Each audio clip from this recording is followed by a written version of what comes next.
Hey guys, and welcome back to my channel. Today we are going to be doing the Save One, Drop One book edition. I originally saw Haley on the channel Haley in Bookland do this, but I believe she got the idea from Jessie the Reader. So I will link both of their videos down below if you want to check those.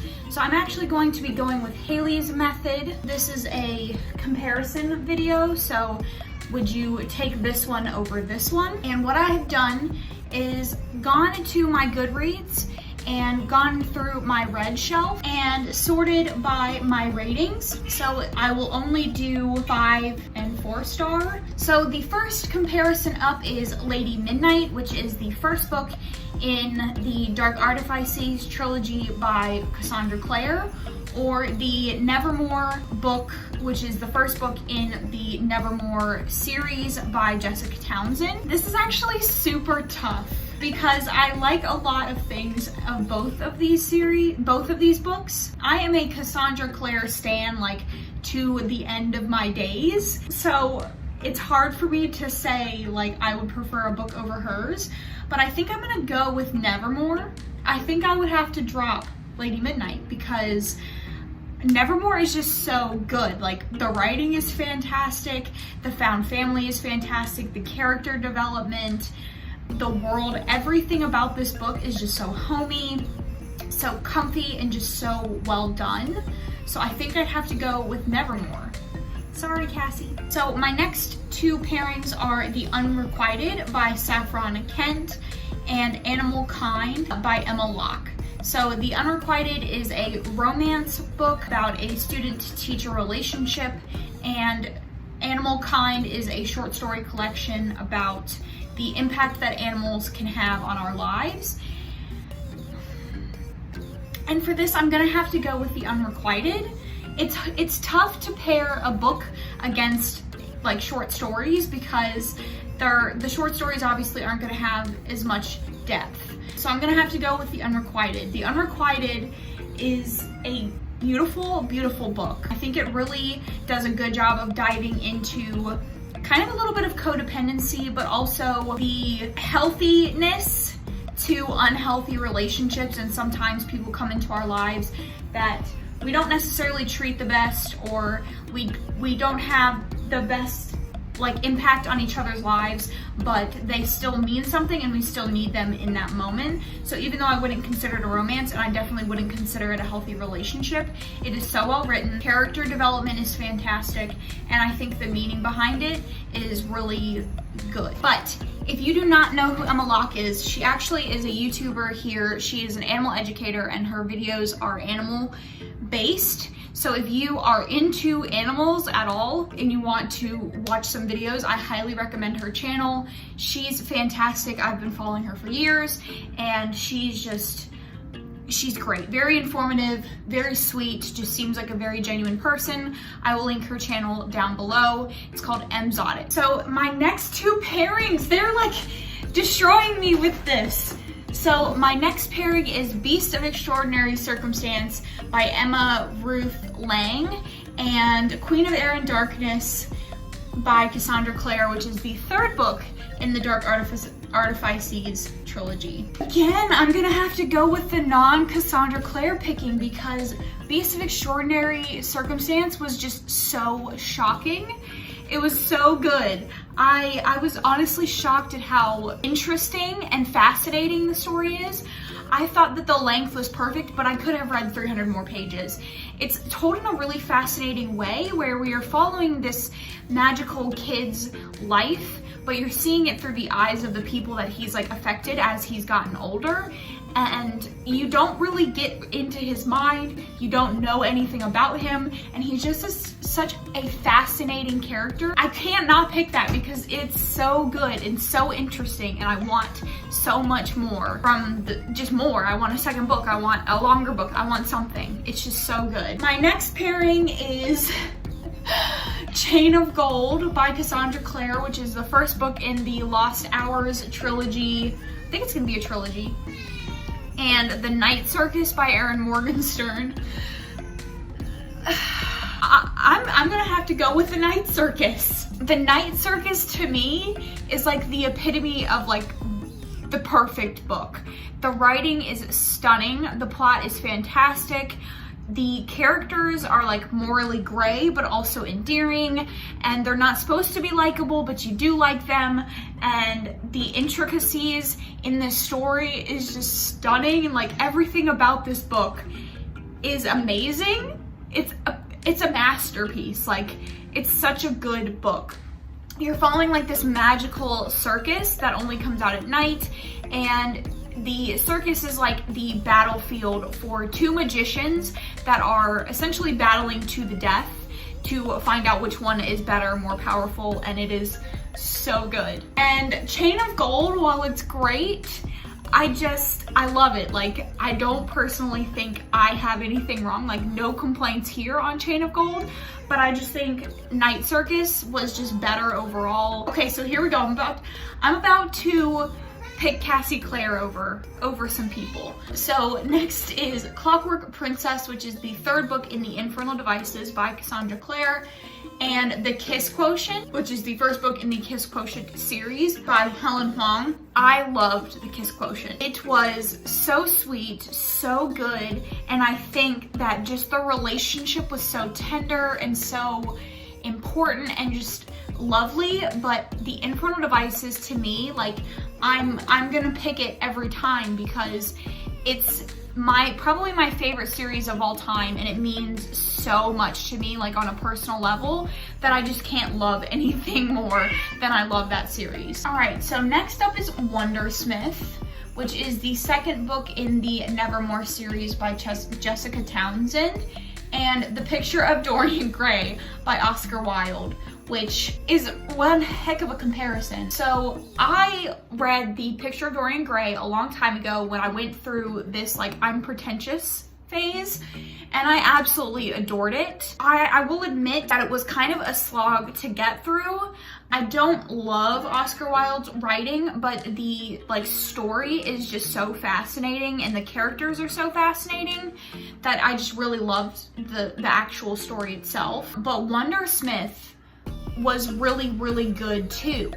Like, I didn't find it as strong as the first one, even though I gave both of them 5 stars. I really liked the second one, but for this I'm gonna have to go with The Picture of Dorian Gray because everything about that story is just so amazing. My favorite thing in books is morally gray characters, and everything about the characters in this book, you were like, well, these people are trash, but also I kind of want them to have what they want. All right, so next up is The Shining by Stephen King, or Will You Be Mine by Rosie Adams.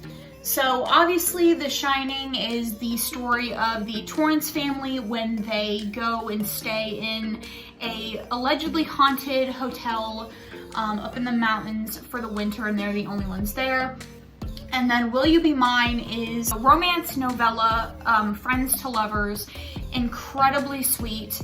And of the two, I think I'm gonna have to pick Will You Be Mine. I really liked The Shining, but there's definitely parts of King and this book specifically that just were a slog. Like, his writing is very pedantic and he goes in tangents and he goes off about stuff that I just personally don't care about, and there's things that more details into things that I wish he'd gone into that he didn't go into. So there's a lot about this book that I don't particularly like, but this got a 5 for me because the descent that we watch Jack go down is just absolutely so thought out, so creepy. Seeing his family's reaction to him, like, basically going, like, feeling like he's losing it, succumbing to his addiction, just everything about the, like, characters were just really, really well done in this.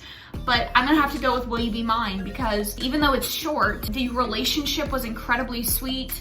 The kind of hard-hitting topics that it handles were handled really well. I think they're very relatable, and I really just loved everything about it, and I rooted for the couple so hard, and I liked it a lot. So next is Skyward by Brandon Sanderson and The Book Thief by Marcus Zusak.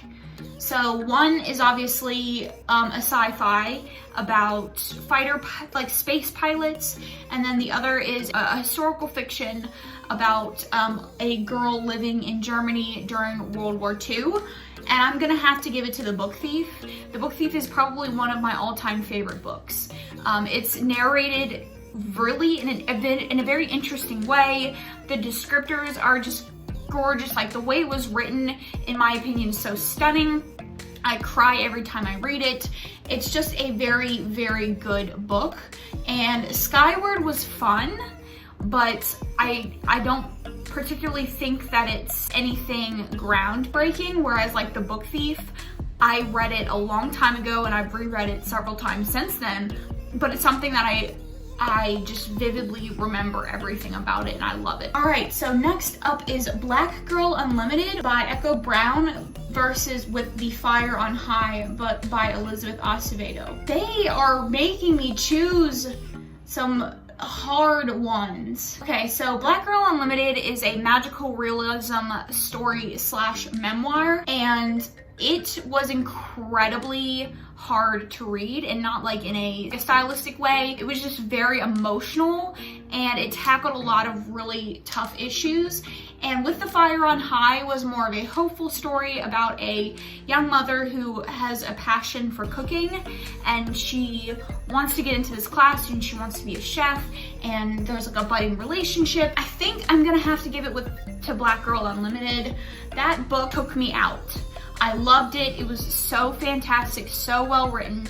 It talked about a lot of really hard topics and it handled it in such a beautiful way. And it just was so well done and I really liked it. Again, the next two. So next is A Song Below Water by Bethany C. Morrow and Birthday Girl by Penelope Douglas. I'm gonna have to go with Birthday Girl by Penelope Douglas. Who's surprised? Definitely not me. This one is actually tough because I love everything about Birthday Girl. It is a age gap romance between a grumpy hero and a very strong-willed, stubborn heroine, and their romance made so much sense and it was so well developed and it's just so good and sweet and strong. But A Song Below Water was also incredible. I loved every second of it. It was short and weird and the plot was weird, but it tackled some really good hard topics. But I have to give it to Birthday Girl. A Song Below Water was a lot of stuff shoved into like 200 pages. And so it was kind of one of those books that kept you like on the edge of your seat the whole time. But I think ultimately Birthday Girl is something that I would and have read over and over again, and I think I have to go with Birthday Girl. I don't know, I have a lot of 5 and 4 stars. Wow, I am not a critical reader apparently. So next is My Dark Vanessa and Ink Exchange. Ink Exchange is the second book in the Wicked Lovely series by Melissa Mayer. Honestly, I love Ink Exchange. Don't get me wrong. It's this like trashy YA story about a girl who is like gets roped into the world of fairies, but it's not good objectively. Like, it's not well written. It deals with some hard topics, but I'm gonna have to go with My Dark Vanessa. I read this book earlier this year. It is so well written and it's one of those books that like sticks with you for a long time after you read it. I still see the name or like I'll think about the book and it hurts my heart. You are so connected to the main character and everything that she goes through is just so hard, and like you'll have a visceral reaction to this story and it's so well done. So I'm definitely gonna have to go with My Dark Vanessa. So I think the last two that I will compare are The Bluest Eye by Toni Morrison and City of Girls by Elizabeth Gilbert. The Bluest Eye, it's a multiple POV story, but through the eyes of the people in her life, you are following a young Black girl who really just wants to be pretty. So society standards of pretty blonde hair, blue eyes, white skin.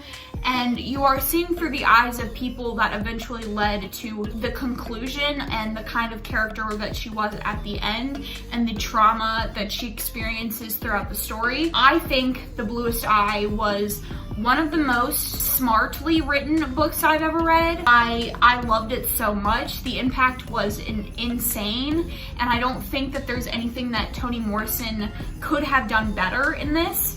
I just think it was absolute perfection. The story was perfection, the way it was told, what it stood for, everything about it, the things that it discussed, everything about it was so good. And then City of Girls follows a young girl who moves to New York and joins a theater company and kind of gets into some drama.